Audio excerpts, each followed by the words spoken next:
ఇంద్ర బలి సంవాదంలో లక్ష్మీదేవి చెప్పినటువంటి ఒక అద్భుతమైనటువంటి విషయాన్ని భీష్మాచార్యుల వారు ధర్మరాజు గారికి చెప్తున్నారు. లక్ష్మీదేవి ఇంద్రుడితో మాట్లాడుతూ అంది, అనవుడు అతండు నీవీ ధనుజేశ్వరు వాయుటకు గతం వేమియొకో అని విని లక్ష్మి సత్యంబును ధర్మము తమము దానము నా ఇక్కల్.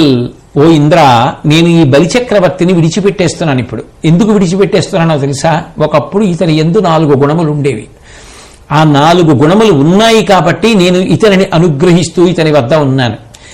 ఇప్పుడు అతని యందు ఆ గుణములు లేవు, నేను ఆయన్ని విడిచిపెట్టి వెళ్ళిపోతున్నానంది. ఏవా గుణములు అంటే సత్యంబును, సత్యము పలకడం అనేటటువంటిది అంత గొప్ప గుణం. అది లక్ష్మీస్థానం.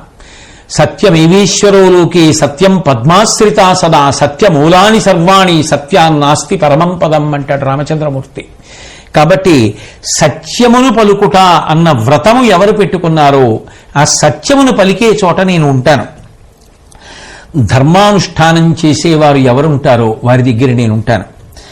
దమము, ఇంద్రియములను నిగ్రహించే ప్రయత్నం ఎవరు చేస్తూ ఉంటారో ఆ ఇంద్రియ నిగ్రహం ఉన్న చోట ఉంటాను.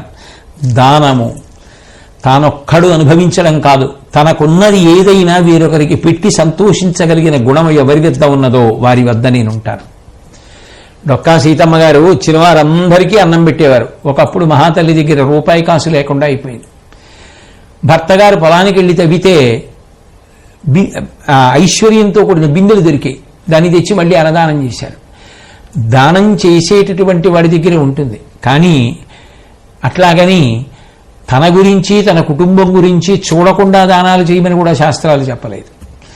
ఎంతవరకు అవసరమో అంతవరకు దానం చేసేవాడి దగ్గర లక్ష్మి ఉంటుంది. లేకపోతే అది వ్యసనం అయిపోతుంది. ఎందుకంటే విదురు నీతిలో మళ్ళీ అదే మాట ఉంది, ఆ వ్యసనం ఉన్నవాడి దగ్గర లక్ష్మి ఉండే అవకాశం లేదు.